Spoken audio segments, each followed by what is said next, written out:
Honored guests, ladies and gentlemen, colleagues, members of the consular community, ladies and gentlemen, it's an enormous pleasure to welcome you warmly on behalf of the Stavros Niarchos Foundation Centre for Hellenic Studies at Simon Fraser University. My name is John Craig. I'm Professor of Early Modern English History, and it's also both my good fortune and something of a burden to be serving as Dean of the Faculty of Arts and Social Sciences in the university. But the Stavros Niarchos Foundation Centre for Hellenic Studies, in collaboration with the British Columbia Regiment here, the Alliance Française, and the Winston Churchill Society of British Columbia, we're delighted to welcome you here to this evening of remembrance, featuring one of our very own, Christopher Gay's Order of British Columbia, who's leading a team of friends and part of the SFU family in a series of readings. It's a somewhat melancholy memory for me, although Christopher and I were just discussing that we're part of the lucky generation born after the Second World War. My grandfather, William Craig of Glasgow, joined up as an 18-year-old in the autumn of 1914 with the Highland Light Infantry. He was then seconded to the Army Cyclist Corps, and he took part in the Dardanelles campaign. He survived the action in 1915, 1916, and he survived the war, ending up as an officer in the British Indian Army, and then went on to read medicine at Glasgow University. But for his survival, someone else would have been here. And I think we're all very, very conscious that born when we were and living alive on this wonderful autumn day in this enormously privileged part of the world, we are the lucky ones. And it's fitting, I think, 100 years on from the terrible events, both of 1914 and 1915, that we take some time through readings, poetry, and music to reflect upon the tremendous sacrifice of our forebears from all nations. I'm delighted to call forward Major D.C. Evans, the commanding officer of the British Columbia Regiment, the Duke of Connaught's Own, to say a few words.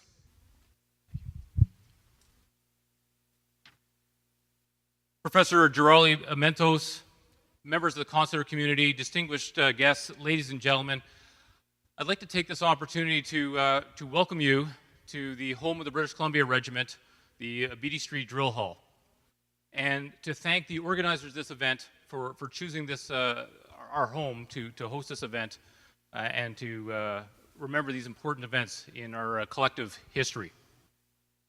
I have to admit that as a Canadian, I've not been particularly familiar with or well educated on the events of the Gallipoli campaign and the Macedonian front, and I've done a little bit of reading up in the last couple of days, and have a little better understanding of the scale and the significance of the events that occurred there.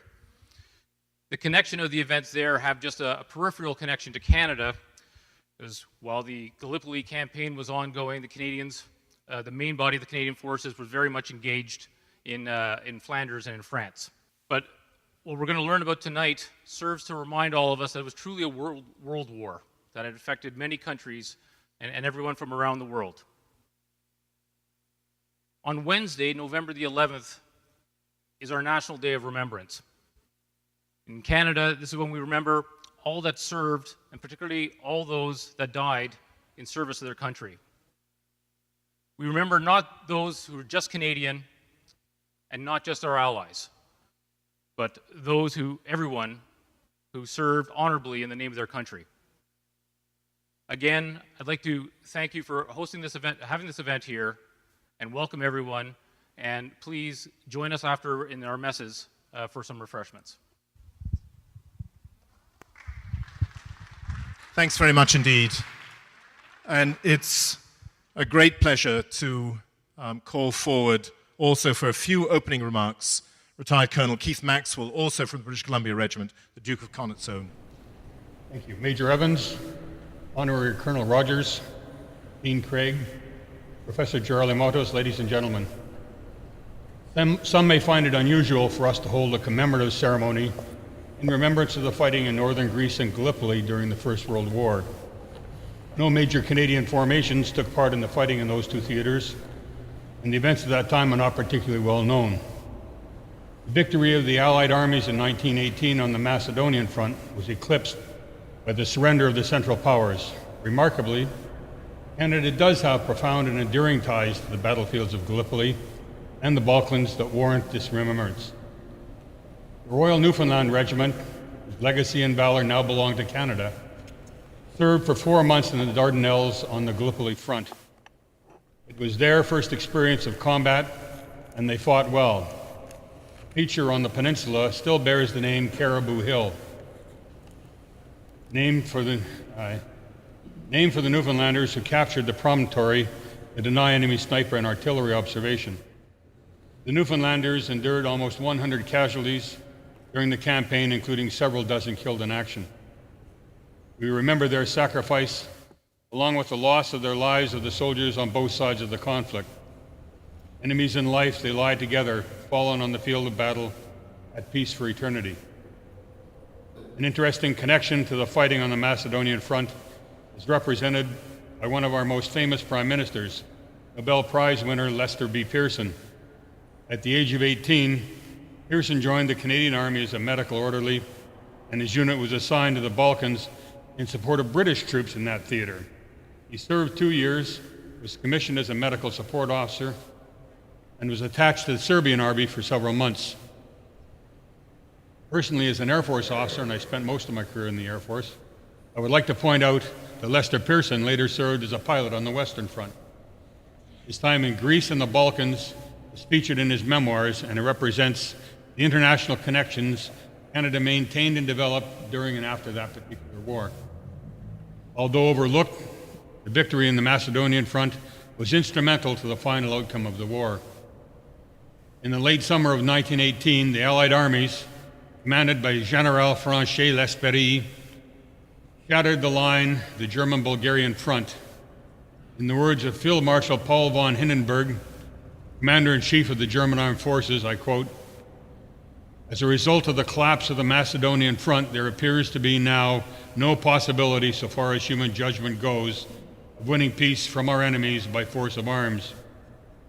In these circumstances, the only right course is to bring the war to a close." End quote. The fighting and sacrifices made in these two theaters we are commemorating this evening were made by several of our NATO allies with whom we now engage in collective defense in an uncertain and dangerous world. Bulgaria, Greece, Serbia, and Turkey, on whose soil most of the fighting occurred, are all now stable democracies that contribute to our collective security. I would like to acknowledge the sacrifice and loss of all of those who served in Gallipoli and the Balkan front, and give thanks for the friendship of our nations. Thank you.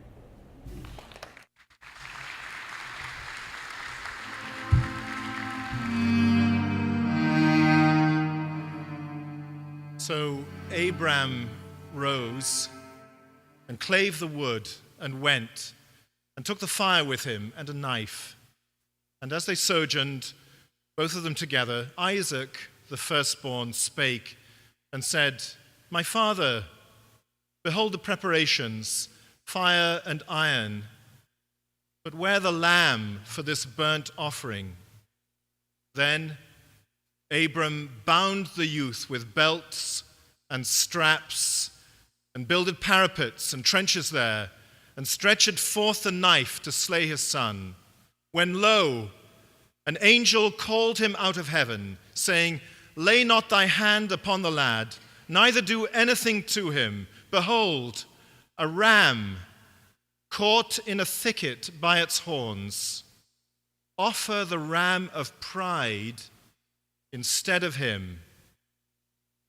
But the old man would not so, but slew his son and half the seed of Europe, one by one.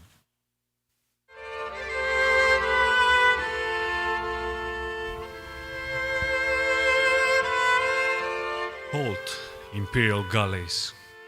Restrain your mighty rudders. Walk with silent tread.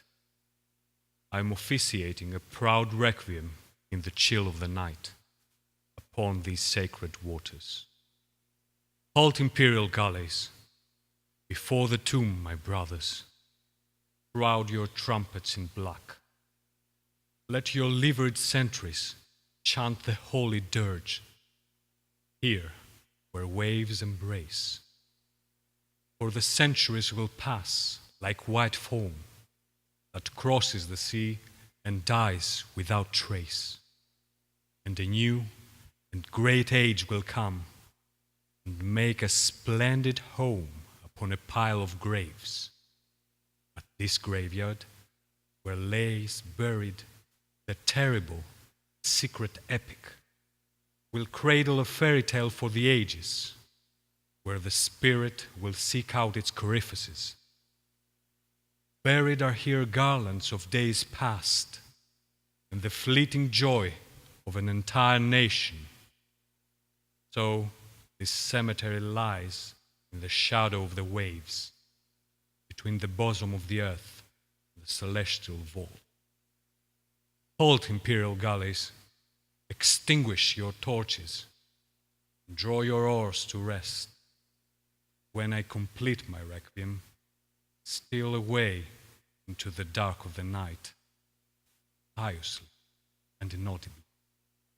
For I wish for the eternal silence to rule, for the dead hear the noise of the battle, and hear their own blood boiling, their children cheering in joy.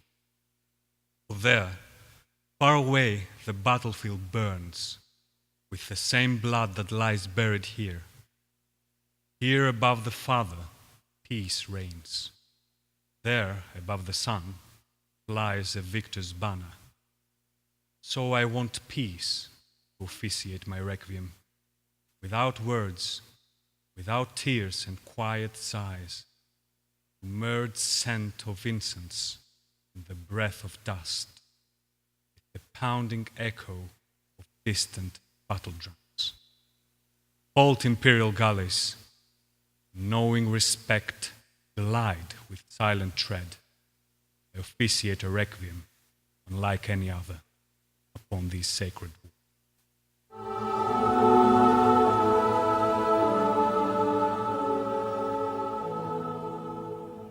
I realized the extent of my affection for my people and for my land. I cannot make out which I loved best, but felt my love was personal and incurable and had nothing to do with ideas, thoughts, or politics, that in fact it was physical and elemental. Very often I was the only woman crossing the square. I had on my longest and oldest karshaf, and often I would stand in the middle of the square and think with infinite sadness of an alien army marching toward it. I had a foolish desire to stop and kiss the very stones of the place, so passionately did I love it. No force could have dragged me away from it.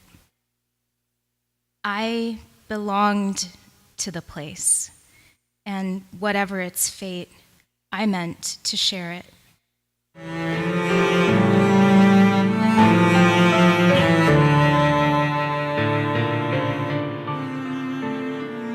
Daydream about a happy family and congenial kids. Will I live to see the day when I have some? Oh my God, will you ever allow such things to be my lot in life? And what about the soldiers, my beloved children? In what shape are they? Take the sentry at my door. Due to the cold, his shoulders are hunched, and his head is buried between them. His legs are huddled, and his lips are blue. His nose is running, yet his grip on his rifle is firm. We are of the 16th Division. I've now been here for 7 months. Who knows how much longer we shall have to be here? Where are our soldiers? While we originally had 200 soldiers in each of our companies, we are now down to 50 or less apiece. The rest have been martyred, are missing, or have been wounded.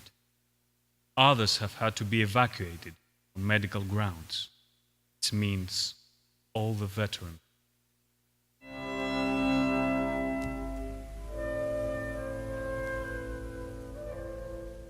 I am terrified. I keep this terror hidden, however, in the depths of my heart. On the other hand, I know full well that my actions, whether for good or ill, will not be inferior to the actions of my comrades. I shall fight. With my heart in my mouth, I shall lash out blindly and be opposed by men who lash out just as blindly. Once more, I shall become the infantry sergeant with his share of responsibility and his national traditions to uphold.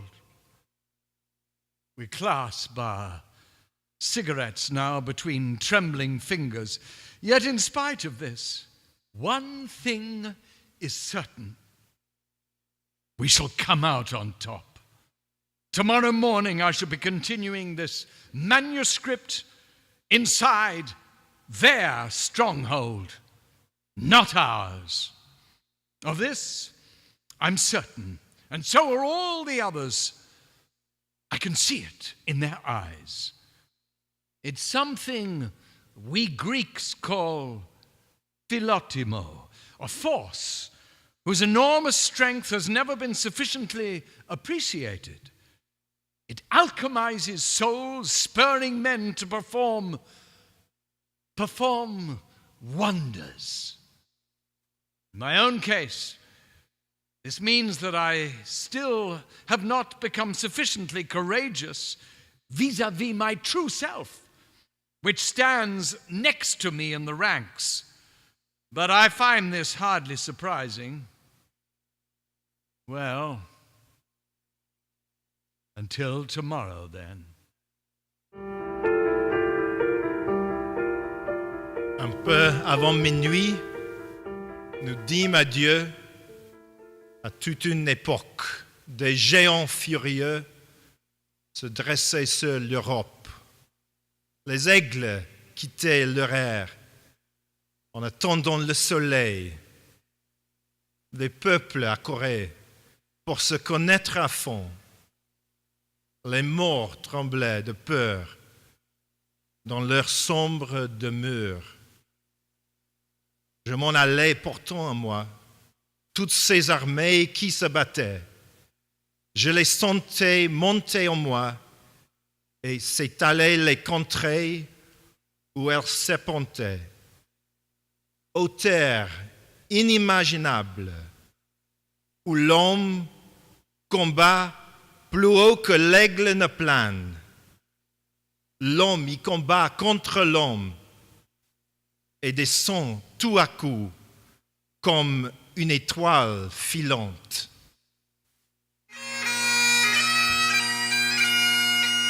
These were early days of trench warfare. The days of the jam-tin bomb and the gas-pipe trench mortar. It was before Lewis or Stokes guns, steel helmets, telescopic rifle sights, gas shells, pillboxes, tanks, trench raids, or any of the later improvements of trench warfare.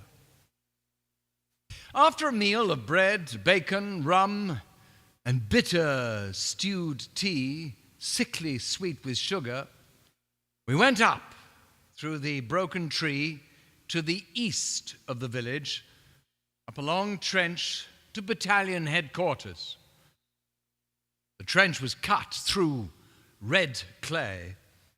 I had a torch with me, which I kept flashing on the ground. The hundreds of field mice and frogs were in the trench. They'd fallen in and they'd no way out. The light dazzled them and we could Well, we couldn't help treading on them, so I put the torch back in my pocket. We had no picture of what the trenches would be like. We're not far off the state of mind in which one younger soldier joined us a week or two later. He called out very excitedly to old Burford, who was cooking up a bit of a stew in a Dixie apart from the others, "Hi, mate, where's the battle? I want to do my bit." Trench was wet and slippery. The guide was giving hoarse directions all the while. "Hold right, wire high, wire low. Deep place here, wire low." I'd never been told about the field telephone wires. They were fastened by staples to the side of the trench, and when it rained, the staples were always falling out and the wire falling down and tripping people up. If it sagged too much, one stretched it across the top of the trench to the other side to correct the sag. And then it would catch one's head. The holes were the sump pits used for draining the trenches. We were now under rifle fire. I always found rifle fire more trying than shell fire. The gunner was usually, I knew, not firing at people, but at map references, crossroads, likely artillery positions, houses that suggested billets for troops, and so on. Even when an observation officer in an airplane or captive balloon or on a church spire was directing the gunfire, it seemed unaimed somehow. But a rifle bullet, even when fired blindly, always had the effect of seeming aimed. And we could hear a shell coming and take some sort of cover. But the rifle bullet, well, that gave no warning. So, though we learned not to duck to a rifle bullet, because once it was heard, it must have missed. It gave us a worse feeling of danger. Rifle bullets in the open went hissing into the grass without much noise. But when we were in a trench, the bullets going over the hollow made a tremendous crack. Bullets often struck the barbed wire in front of the trenches, which turned them and sent them spinning in head-over-heels motion. Ping! Rockety, yockety, yockety, yockety, yockety, into the woods behind. And our guide took us up to the front line. We passed a group of men huddled over a brazier. They were wearing waterproof capes, for it had now started to rain, and also comforters, because the weather was cold. They were little men, daubed with mud, and they were talking quietly together in Welsh. Although they could see we were officers, they didn't jump to their feet and salute. I thought that this was a convention of the trenches, and indeed, I knew that it was laid down somewhere in the military textbooks that the courtesy of this salute was to be dispensed within battle. But I was wrong. It was just slackness. And we overtook a fatigue party struggling up the trench, loaded with timber lengths and bundles of sandbags, cursing plaintively as they slipped into sump holes and entangled their burdens in the telephone wire. Fatigue parties were always encumbered by their rifles and their equipment, which it was a crime ever to have out of reach.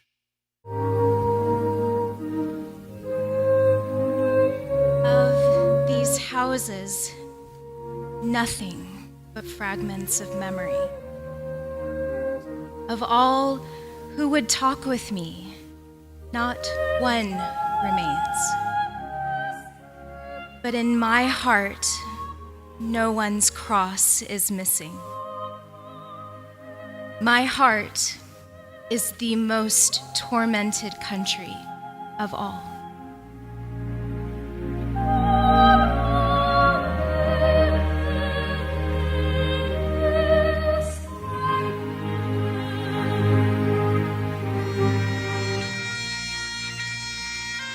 you going, young fellow, my lad, on this glittering morn of May? I'm going to join the colours, Dad. They're looking for men, they say. But you're only a boy, young fellow, my lad. You aren't obliged to go. I'm 17 and a quarter, Dad, and ever so strong, you know. So you're off to France, young fellow, my lad. You're looking so fit and so bright. I'm terribly sorry to leave you, Dad, but I feel I'm doing right. God bless you and keep you, young fellow, my lad. You're all of my life, you know. Don't worry. I'll soon be back, dear Dad, and I'm awfully proud to go. Why don't you write, young fellow, my lad? I watch for the post each day, and I miss you so, and I'm awfully sad, and it's months since you went away, and I've had the fire in the parlor lit, and I'm keeping it burning bright till my boy comes home, and here I sit into the quiet night. What's the matter, young fellow, my lad? No letter again today? Why did the postman look so sad and sigh as he turned away? I hear them tell that we've gained new ground, but a terrible price we've paid. God grant, my boy, that you're safe and sound, but oh, I'm afraid.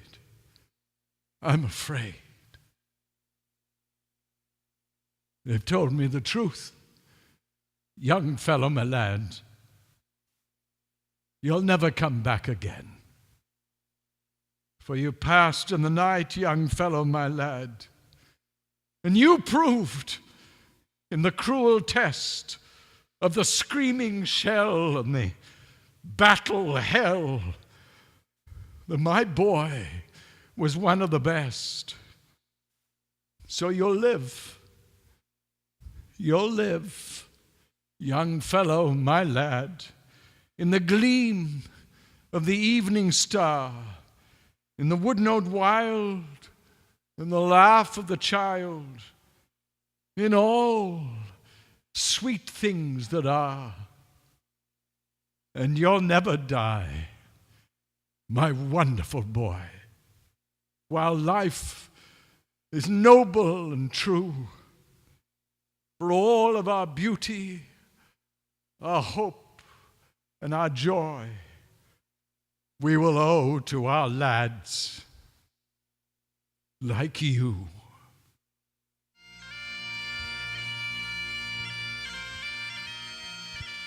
I wish to invite, first of all, the Deputy Consul from the Republic of France, Mr. Antoine Mencion, to lay a wreath.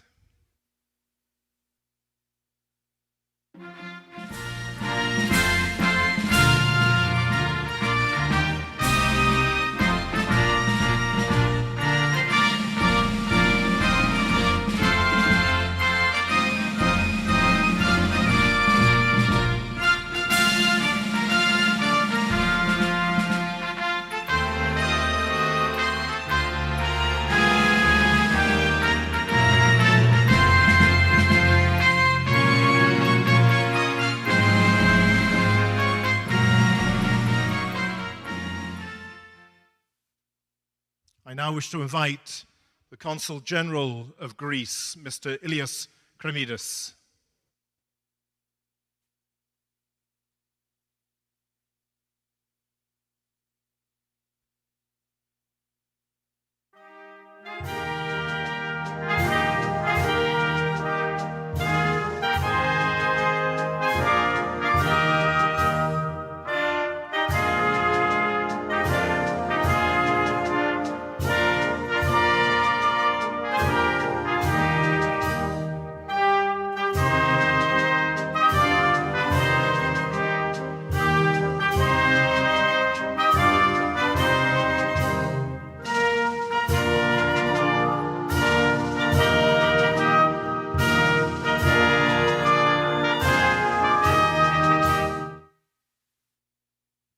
I wish to invite the Consul General of Italy, Mr. Massimiliano Iacchini.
I wish to invite the Ambassador of Serbia, His Excellency Mihailo Papazoglu.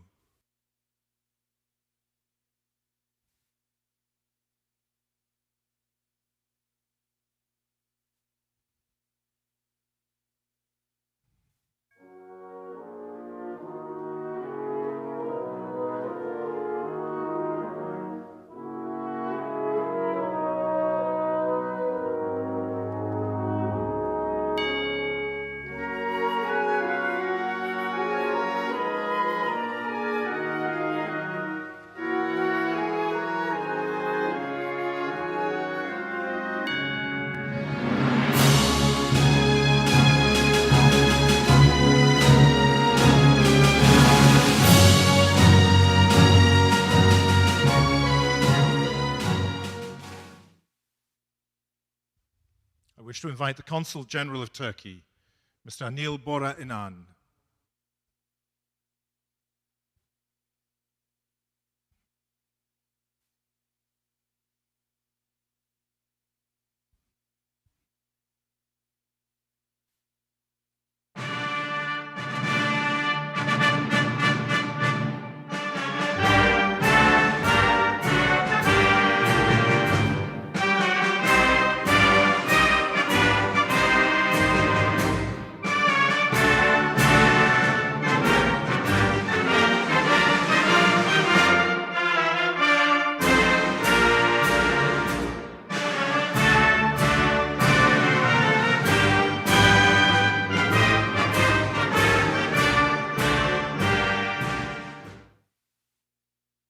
Representing the United Kingdom of Great Britain and Northern Ireland, Mr. James Norman, a lieutenant in the Scottish and Northern Irish Yeomanry.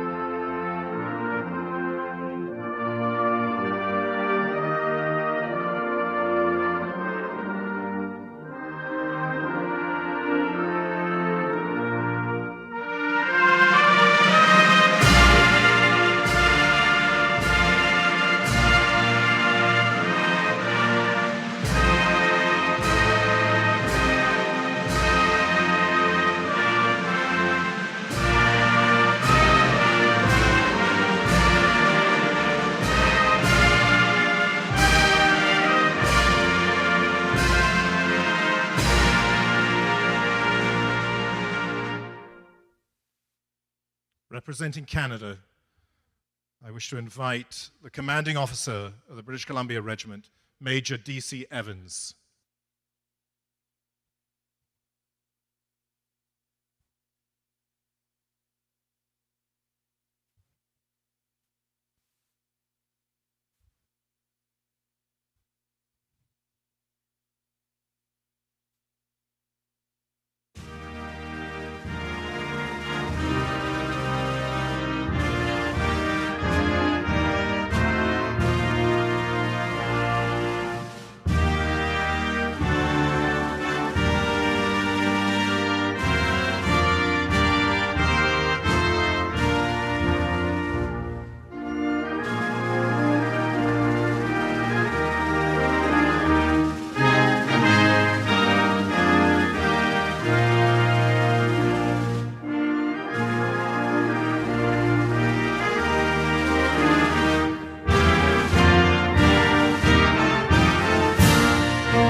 now be a minute's silence.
Thank you all for coming. This brings an end to our formal proceedings. Thank you to all of you who've come. Thanks very much.